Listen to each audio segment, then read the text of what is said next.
রাত গভীর, গাজার আকাশে আগুনের লেলিহান শিখা। বিস্ফোরণের প্রতিটি শব্দ যেন আকাশকে ফুঁড়ে চিৎকার করে জানিয়ে দিচ্ছে এখানে জীবন আর মৃত্যুর মধ্যে কোনো ব্যবধান নেই। ধ্বংসস্তূপের নিচে চাপা পড়া মানুষের আর্তনাদ বাতাসে মিশে গেছে। এক মায়ের কণ্ঠ ভেসে আসছে, আমার বাচ্চাকে বাঁচান। কেউ কি শুনতে পাচ্ছেন?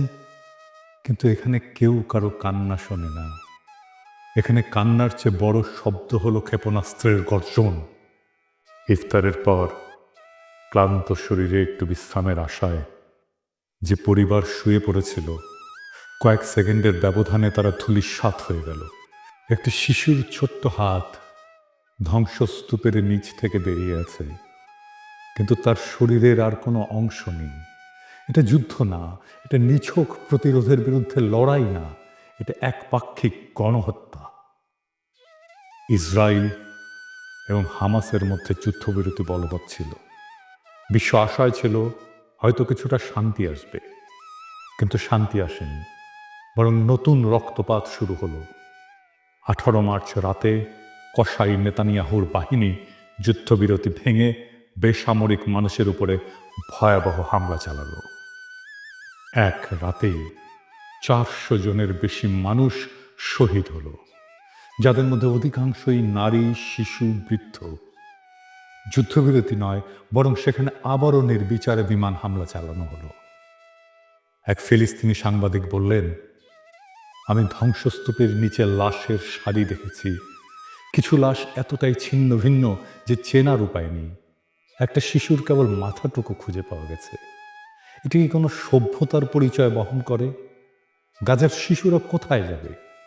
সমস্ত শিশুর স্বপ্ন এখানে এক ধ্বংসস্তূপ। একটা শিশু নাম আমাল, তার পুরো পরিবার গতরাতে একসাথে ইফতার করেছিল। সে খুব খুশি ছিল, কারণ তার বাবা বলেছিল, যুদ্ধ শেষ হলে তোমার পছন্দের খেলনাটা এনে দেব। সেই রাতেই এক বোমা এসে তাদের ঘরটাকে মাটির সাথে মিশিয়ে দিল। আমাল বেঁচে আছে, কিন্তু তার বাবা মা নেই। তার ছোট ভাইটি তার হাত ধরে শুয়েছিল, কিন্তু এখন সে নিথর। গাজার প্রতিটি শিশুই এখন এতিম। তারা আর বাবা মায়ের গল্প শুনবে না, তারা আর স্কুলে যাবে না, তারা আর খেলতে পারবে না। তাদের জীবন এখন একটাই, জীবন থেকে পালাও। এই বর্বরতা কি প্যারিসে ঘটলে বিশ্ব চুপ থাকতো? আর যদি লন্ডন, নিউ ইয়র্ক বা প্যারিস, বার্লিনে এমন একটা হামলা হতো, তাহলে কি বিশ্ব এতটাই নিশ্চুপ থাকতো? যদি প্যারিসের শিশুদের উপরে বোমা ফেলা হতো, তাহলে কি জাতিসংঘ শুধু নিন্দা প্রকাশ করত? যদি ওয়াশিংটনের হাসপাতাল ধ্বংস হয়ে যেত, তাহলে কি বিশ্ব চুপ থাকতো? যদি লন্ডন শহরে একটা স্কুলে 300 শিশু নিহত হতো, তাহলে কি বিশ্ব উদ্বেগ প্রকাশ করেই থেমে যেত? না, তখনই বিশ্ব মানবতা জেগে উঠত, তখনই জাতিসংঘ চিৎকার শুরু করত। কিন্তু যেহেতু এই হত্যাযজ্ঞ গাজায় হচ্ছে, তাই বিশ্বের বিবেক ঘুমিয়ে আছে। কিন্তু এই নীরবতা কি চিরকাল থাকবে? একজন বাবা তার মৃত সন্তানের নিথর দেহের পাশে বসে আছে। শিশুটির হাতে আঁকা ছিল একটা ছবি, একটা সূর্য, একটা ঘর আর একটা ছোট্ট পরিবার। কিন্তু সেই ঘর এখন ধ্বংস হয়ে গেছে। সেই বাবা এখন নিঃস্ব। তার চোখ দিয়ে অশ্রু ঝরছে না, কারণ গাজার মানুষ এত কেঁদেছে যে তাদের চোখের পানিও শুকিয়ে গেছে। তিনি শুধু একটাই প্রশ্ন করেছেন, কবে থামবে এই গণহত্যা? ইসরায়েল কি চায়? ইসরায়েল জানে তারা যত বেশি ফিলিস্তিনিদের হত্যা করবে, তত সহজ হবে তাদের দখলদারি। প্রথমে তারা ফিলিস্তিনিদের জমি কেড়ে নিল, তারপর তাদের ঘরবাড়ি ধ্বংস করলো, তারপর তাদের খাদ্য পানি বন্ধ করলো। এখন তারা একে একে হত্যা করছে, যাতে কেউ বেঁচে না থাকে। এটা ধ্বংসের একটা পরিকল্পিত নীতি। এটাকেই বলে এথনিক ক্লিনজিং। ফিলিস্তিন মুক্ত না হলে মানবতা মুক্ত নয়।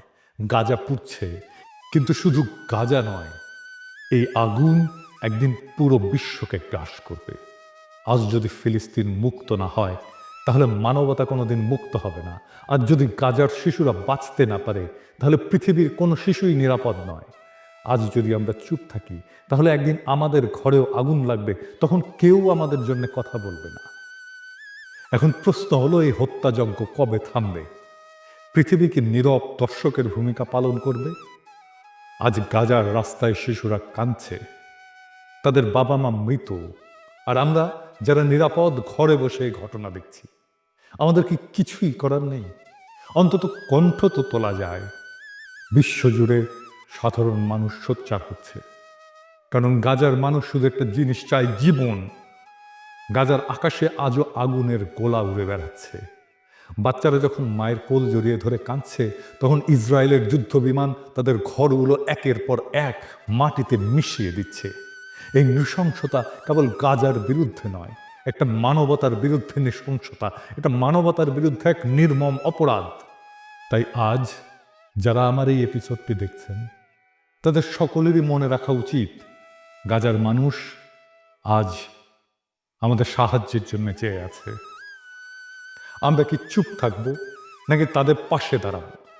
পৃথিবীর বিবেক কি জাগবে, নাকি আরো হাজারো শিশু ধ্বংসস্তূপের নিচে চাপা পড়বে নিঃশব্দে? মাহমুদ নামের এক ছোট্ট ছেলেকে উদ্ধারকারী দল ধ্বংসস্তূপ থেকে বের করেছিল। তার নিথর দেহের পাশে ছিল একটা স্কুল ব্যাগ। ব্যাগের ভেতরে লেখা একটা ছোট্ট চিঠি, আম্মু, যুদ্ধ কখন শেষ হবে? আমি কি বড় হতে পারবো? আমি ডাক্তার হতে চাই। এই চিঠির উত্তর কে দেবে? ইসরায়েল, আমেরিকা, জাতিসংঘ, নাকি সেই বিশ্ব যারা শুধু চোখ বন্ধ করে রাখে? মাহমুদ আর বড় হবে না। গাজার ফাতেমা আর কখনো লাল জামা পরবে না। এই ধ্বংসস্তূপের নিচে চাপা পড়েছে শুধু গাজার মানুষ নয়, চাপা পড়েছে বিশ্ব মানবতা। যদি আজ ফিলিস্তিন মুক্ত না হয়, তবে পৃথিবীর কোনো মানুষই মুক্ত নয়। যদি এক জাতিকে নিশ্চিহ্ন করা যায়, যদি শিশুদের নির্বিচারে হত্যা করা যায়, যদি কারো ভূখণ্ড দখল করে পুরো একটা জনগোষ্ঠীকে শরণার্থী বানিয়ে ফেলা যায়, আর বিশ্ব কিছুই না বলে, তবে সেই বিশ্বে একদিন কেউ নিরাপদ থাকবে না। ফিলিস্তিনের লড়াই শুধু ফিলিস্তিনিদের নয়, এটা পুরো মানবতার লড়াই। কিন্তু একদিন সেই ধ্বংসস্তূপের নিচ থেকে যেদিন নতুন ফিলিস্তিন জন্ম নেবে, যেদিন প্রতিটি শহীদ শিশুর নাম স্মরণ করা হবে, যেদিন মানবতা আবার মাথা তুলে দাঁড়াবে, সেদিন আমরা গলা উঁচিয়ে বলবো, ফিলিস্তিন মুক্ত হয়েছে। আর সেদিনই মানবতা মুক্ত হবে। ফিলিস্তিনের স্বাধীনতা ছাড়া আমাদের স্বাধীনতা অর্থহীন। একদিন ঠিক ফিলিস্তিন মুক্ত হবে। একদিন সূর্যের স্বপ্নের শান্তির ভোর আসবে। একদিন পৃথিবীর মাটি, আকাশ, বাতাস মধুময় হবে। সেই দিনের অনাগত প্রজন্ম আমাদের অক্ষমতাকে, আমাদের কাপুরুষতাকে, আমাদের স্বার্থপরতাকে ক্ষমা করো। হে মহান সৃষ্টিকর্তা, তুমি আমাদের ক্ষমা করো। তুমি বৃথাই আমাদের শক্তি দিয়েছিলে। এই দীনতা, এই কাপুরুষতা, এই অক্ষমতার দায় আমরা নিলাম। Free, free, free Palestine. No more murder, no more lies. ইনকিলাব জিন্দাবাদ।